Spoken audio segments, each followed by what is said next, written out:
Hello and welcome. Today we're talking urban myths. In a city that's as rich in history as London, sometimes stories that are just too good to be true slip into the city's history. In this episode, I'm going to try and debunk two of the more common myths in London's history. And if you're not convinced, then maybe let me know in the comments. My name's Katie, I'm a qualified Blue Badge London tourist guide and I'm the founder of Look Up London, which runs public walks and private tours across the capital. We're looking at two stories today, the prison cells under a pub in London and also a secret submerged street in the West End. First up, cells, specifically the supposed former Newgate prison cells, which can be found underneath the Viaduct Tavern in Holborn. Now, if you've ever been down here, these are undeniably creepy, but are they really cells? There's been a prison on this site since the 12th century, but the final iteration of it was completed in 1782 and it looked a bit like this. As you can see from the plan and elevation of 1800, that is a pretty self-contained, secure building. You know, kind of like a prison should be. Now, the Viaduct Tavern was finished in 1869 and the Newgate prison was finally demolished in 1902. So aside from the fact that the dates don't really work, you can also see from these Ordnance Survey maps in the 1890s that there's quite clearly a road in the middle and the two buildings are separate.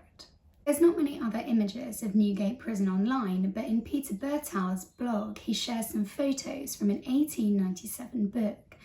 And you can see that the pub and prison are quite separate. And once more, the cells aren't basements, they're above ground.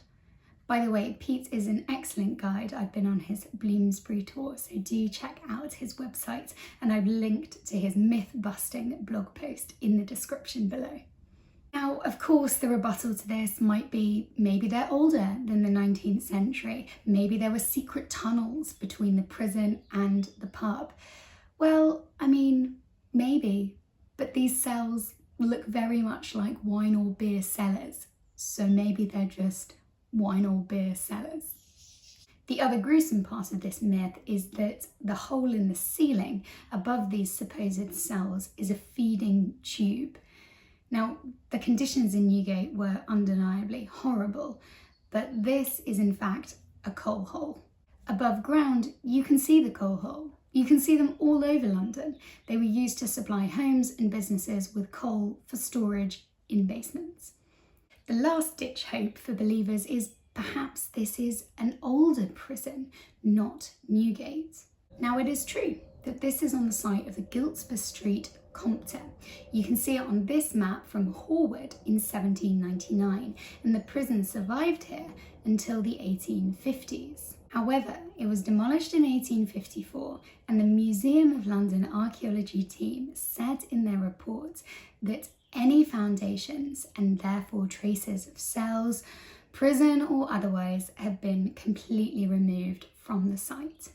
In conclusion, a great ghost story and amazingly atmospheric to go down there, but personally, I'm not convinced. Next, we're heading to the West End, to Charing Cross Road, and as you cross the road, wait in the middle of a traffic island. Opposite Old Compton Street, look down and you can see something strange below your feet. You'll see an intriguing street sign below street level that says Little Compton Street.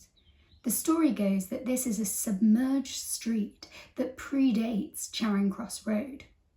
Now, the Charing Cross Road was laid out by the Metropolitan Board of Works, the government department, in 1886 to 7. But this street has been here since it was called Hog Lane in the 18th century, and we can see it on John Rock's map. On a later map of 1799, you can again see the line of what will become the Charing Cross Road. Also see on the left-hand side, Little Compton Street as an actual street. The truth? What you see is actually Cambridge Circus utility tunnels, carrying, you guessed it, utilities and cables underneath the street level. The street sign is purely there to help navigate workers. As you can imagine, underground, it's pretty disorientating.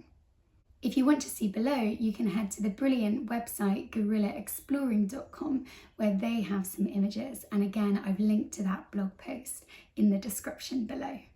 So I hope you've enjoyed this quick fire video debunking 2 of London's myths. There are many, many more, so if you have a story that's just kind of irritating you, let me know in the comments and maybe we can have a closer look. Huge apologies for bursting any bubbles. Now, the observant among you will have spotted that my background has changed. I'm in the process of moving house, so there won't be a video next week, but I'll be back the week after with more of London's hidden history.